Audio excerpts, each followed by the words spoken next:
Hey, One Life, this is Carrie, and today we are going to continue our Kingdom Come series, where we explore the embodied behaviors of citizens of the Kingdom of Heaven. So last week, Justin talked about ways that we can be a blessing to others. And he touched a little bit about what we're going to talk about today, the embodied behavior of hospitality. When I think of hospitality, I think of a dinner table. I firmly believe that one of the Holy Spirit's favorite places is around a dinner table. I want you to think about your own dinner tables. What memories have you made around them? Is it family meals? Playing games? Maybe it's a heart-to-heart conversation that you've had with maybe some tears shed and reconciliation happening. Today, we're going to explore some different tables. And we're going to see what these tables can teach us about radical hospitality, just like Jesus showed us. But we're not going to start with Jesus. I'm actually going to start with my grandpa. There he is. And yes, that is a picture of me on his chest. My grandpa was so awesome. He came from a really humble family in the mountains of Virginia. He served in Korea. My grandpa was one of the ones that surveyed the land for the DC Beltway and Interstate 81. My grandpa helped start a church. He was deeply in love with my grandma. And he loved his family so big. When his kids were younger, he would actually make up songs about them and sing them to him and write them down for them. And every single kid of his, including his grandkids, got a special nickname that was just for them. Mine was Pop-Tart. But when I was 5 years old, my grandpa had a silent heart attack and then a devastating stroke while he was getting an operation. And that stroke robbed him of the use of one side of his body. It robbed him of his ability to drive. It affected the way he thought. It affected the way he spoke. And you know that filter that every adult is supposed to have that keeps us from saying things and doing things? Well, his was gone. But that love he had, his big love, stroke didn't steal that from him. And since he couldn't go to people anymore, he opened up his arms and made people come to him. He used to like to sit at this table in the food court of our mall, and he would just chat up anybody that passed by. He was always making friends. And if he saw us at the mall at the same time, he had this fishing hat that had like feathers and all these like random trinkets that he had stuck on there.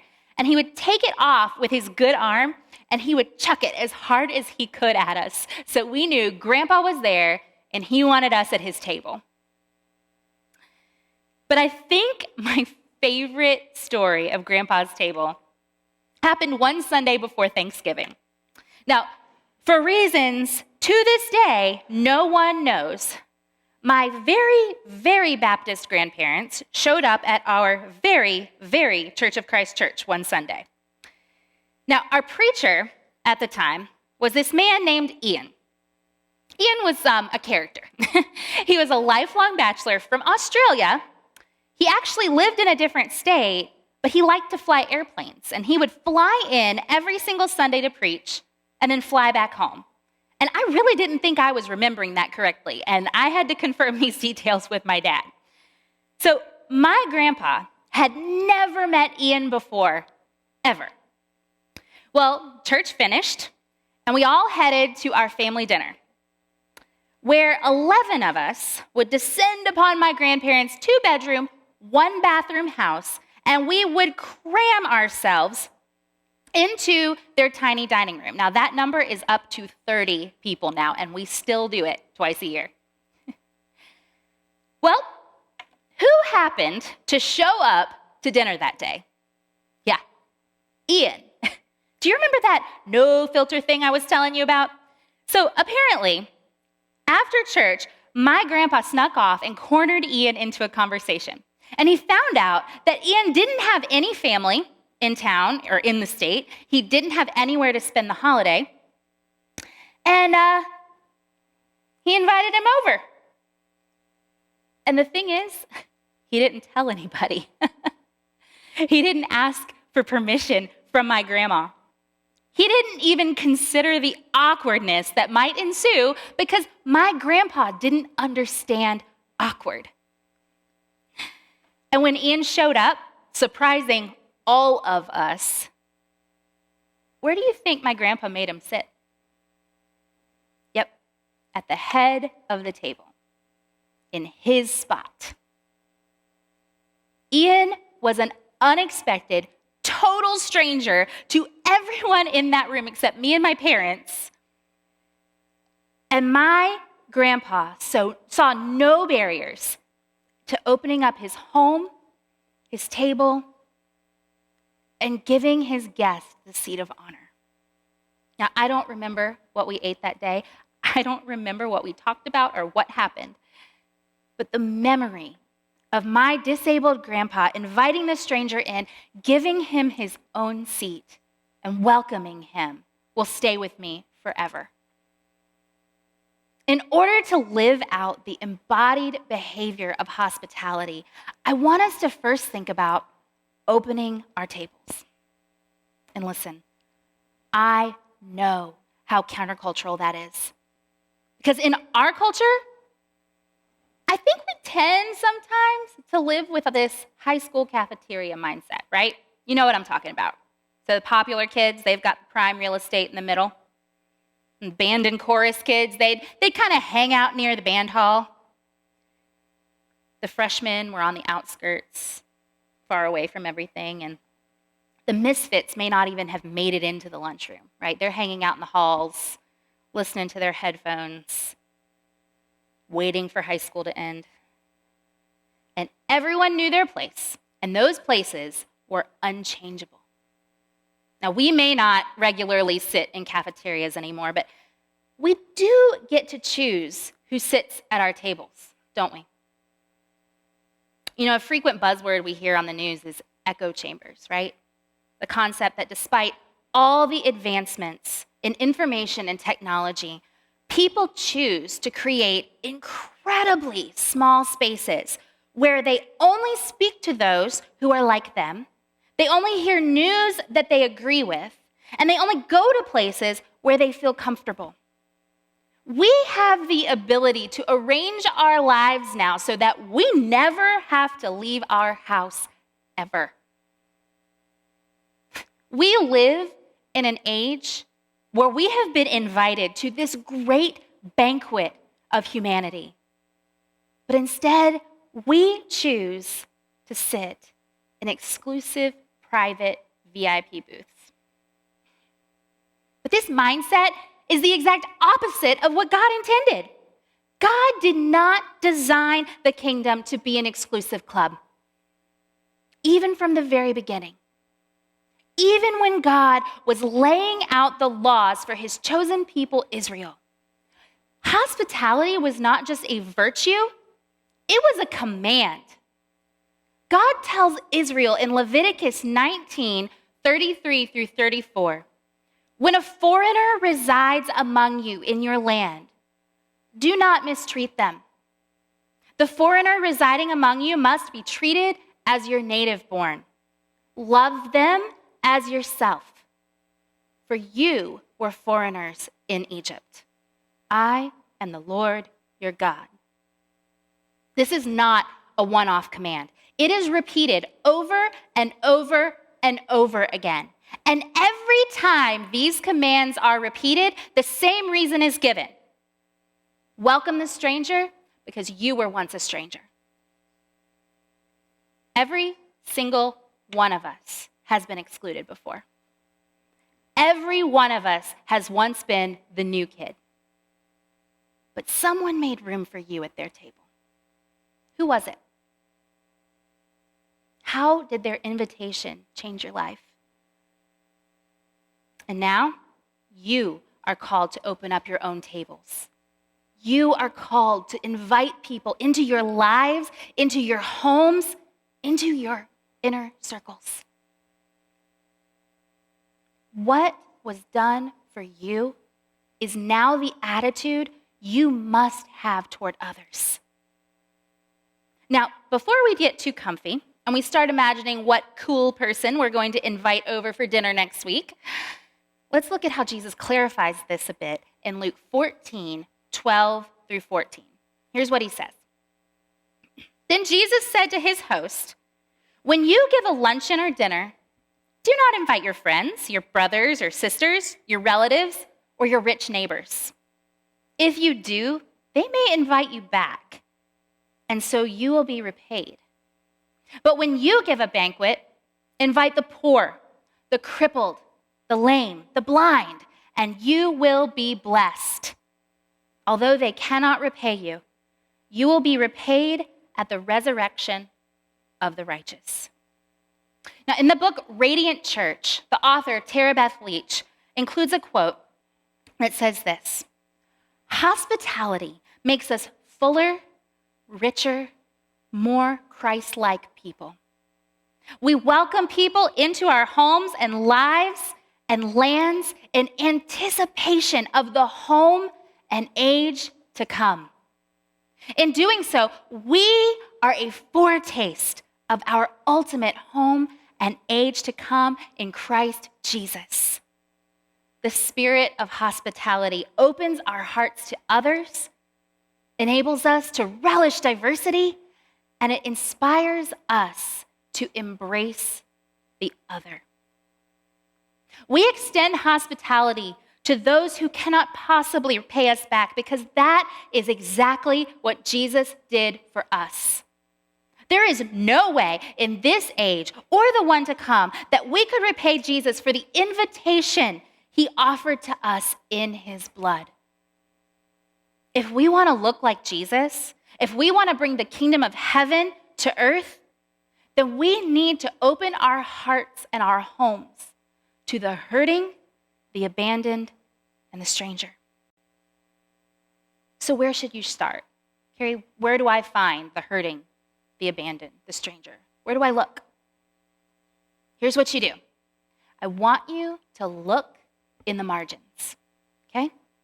Look for the people who do not immediately catch your eye when you're walking into a place. Look for the coworker who always eats lunch alone. Look for the neighbor that you always see, but you never see anybody visiting their house. Look for the moms and dads at playgroup who have that kid. Ask them questions about their life. Make a meaningful, positive connection with them. Invite them to your table. Ask God to give you eyes to see the unseen and open hands to embrace the forgotten. It's gonna get messy, and it's gonna feel awkward at first. But there are 5 specific commands in the New Testament about extending hospitality. And I don't think God would have given them to us if he expected us to stop at messy and awkward. Push through that anxiety, push through that awkwardness, and you might see a life change at your table. Now, I want us to go back to that story of my grandpa. So the first beautiful thing that happened was that my grandpa opened up his home and his table to a total stranger. But here's the second beautiful thing. That stranger showed up. We tend to think of hospitality as just inviting others in, right? But that is only half of hospitality. Again, in Radiant Church, Leach says this: hospitality and eating together, however, is not only about inviting people into our homes where we control the environment and agenda. Eating together, or hospitality, includes embracing the environments of others. Hospitality isn't just about opening our tables. It's also about sitting down at new ones. Now, I'm quoting Radiant Church again, but there was this phrase in there that kind of made me laugh because it's so true. She says, Jesus ate his way through the Gospels. He totally did. Let me go through just a few places where Jesus ate, okay? While Jesus was having dinner at Matthew's house, many tax collectors and sinners came and ate with him and his disciples. While Jesus was in Bethany at the home of Simon the leper, he was at a dinner there too, when one of the Pharisees invited Jesus to have dinner with him, he went into the Pharisee's house and reclined at the table. We know this one. When Jesus reached the spot, he looked up and said to him, Zacchaeus, come down immediately. I must stay at your house today. One Sabbath, when Jesus went to eat in the house of a prominent Pharisee, he was being carefully watched. Tax collectors, sinners, former lepers, Pharisees, and those who were seeking any reason to take him down. Jesus ate with them all in their own spaces. Jesus entered their worlds and received their hospitality, even when the environments he found himself in were not socially acceptable. They were outside his normal comfort zone of a rabbi in first century Israel, and sometimes environments that were downright hostile to him. But in entering those spaces, Jesus was able to make life-changing connections with those who were offering him hospitality. Jesus went to visit tax collectors and sinners, and they became disciples.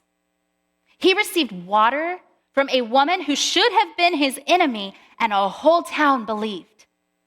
He came to Zacchaeus' home, and Zacchaeus came to repentance and restoration.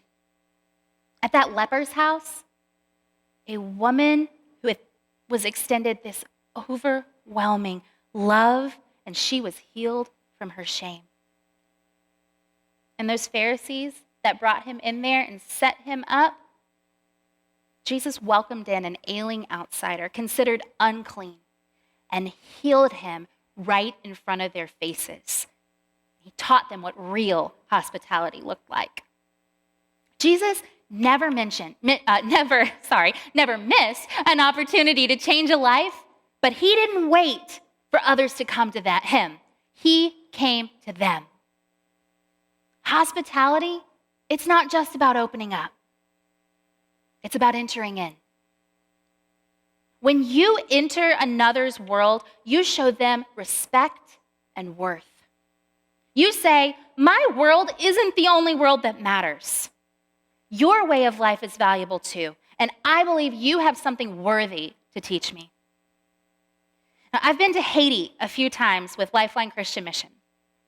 As I'm sure you know, Haiti is a third world country right at our doorstep. When we get there, our mission leaders always tell us, if you're at a church service and someone offers you their seat, take it. If you're dropping off supplies to a home and they invite you in, go. If they offer to give you food or drink, welcome it. But they had nothing. We were there to serve them. But entering into their spaces, sharing their tables, receiving their hospitality, it shows gratitude. And it gives others dignity. And it breaks down all kinds of walls. I have some special memories of sitting around the table with a Haitian family, laughing and drinking from coconuts that the father had just went out and climbed a tree and cut down to give us. We made friends that day, and we found common ground around their table. Now, you don't have to go to a foreign country to do this. We can show the hospitality of entering in every single day. So here's a few ways that you can do that. Live life with an attitude of yes. Now, the first time I heard this was from Daniel and Allison. They have a family philosophy that when someone invites them over, they try to say yes as much as they possibly can. I love this because I think too often we have the opposite, right? Someone invites us to do something and we're like, yeah, let me check my schedule and get back to you. And then it suddenly becomes our agenda, right? We'll visit you on our time, if it fits our schedule, if we feel like it.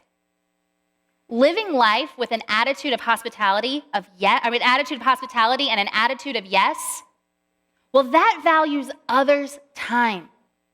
And that honors the hospitality they are extending to you. The next thing I want you to do is sit down at someone else's table.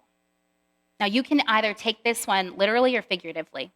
So let's go back to that coworker that eats alone, or that family that sits by themselves at one of our church events. Don't wait for an invitation. Go to them. Ask if you can join them. Get to know them. You might make a friend that day. Here's another thing you can do, and this one I think is kind of fun. If you want to go to a restaurant, okay, I want you to choose one where you cannot understand the language on the sign.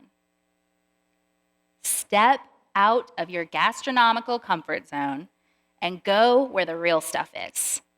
I tell you, one of the best tamales I have ever had was at a place where the only word I could use to communicate was tamale. Entering into those spaces not only gives these businesses validity and financial support, but it also embraces their culture. And it sends a message that says, you know what? We can sit together at the table. We don't have to live in separate worlds. Now, not only should you sit down at the table with new people, the third thing, listen to different voices. Who are some of your favorite authors, podcast hosts? Do they look, believe, sound like you? What if we changed it up a bit? The next time you buy a book, choose an author that is from a different culture than you. Next time you find a podcast, listen to voices that are different, especially when they are talking about issues that are close to their hearts. If you like to read devotional books, find one from another country. They have English translations. I think sometimes we fall into this lie that everyone looks at the Bible and theology the way Americans do, and they totally don't. Theology is different all over the world, and their thoughts on God are just as valid as ours. When we listen to the voices of others, we tell them, you have something important to say, and I want to learn from you. It opens up our hearts, it opens up our minds, and it opens up our worlds beyond what we see every day. And if you're starting to feel a little squirmy about that, number 4 is for you. Embrace the awkward. So I had a class in seminary that taught us a lot about inclusion and giving honor to others. Our professor was an African-American man who had successfully created a multi-ethnic and gender-inclusive church. And he showed us this chart. So on the left is where we are, our happy place, our status quo. Now on the right is where we know we could be and where, in theory, we want to be. But somewhere right in the middle begins the zone of anxiety. That's where things start getting a little uncomfortable, where things start getting a little awkward. And that is where most people stop. Because the more you push that boundary, the more awkward and uncomfortable it gets. You're going to find yourself in new places with new faces, and you're going to be listening to new voices. It's going to get weird. But embrace the weird. There will be humor in the awkward. There will be moments where you go, I cannot believe I am in this place. But in the awkward, you find growth. And if you push through, on the other side is the kingdom. Because hospitality is the glue that holds the kingdom together. That's what heaven's going to be like. At God's banquet table sits every tribe, tongue, and nation. Are we living in a way that prepares us for that? Will you receive the benediction with me? Loose the chains of injustice. Untie the cords of the yoke to set the oppressed free and break every yoke. Is it not to share your food with the hungry and to provide the poor wanderer with shelter? When you see the naked, to clothe them and not turn away from your own flesh and blood. Then your light will break forth like the dawn, and your healing will quickly appear. Then your righteousness will go before you, and the glory of the Lord will be your rear guard. Then you will call, and the Lord will answer. You will cry for help, and he will say, "Here am I."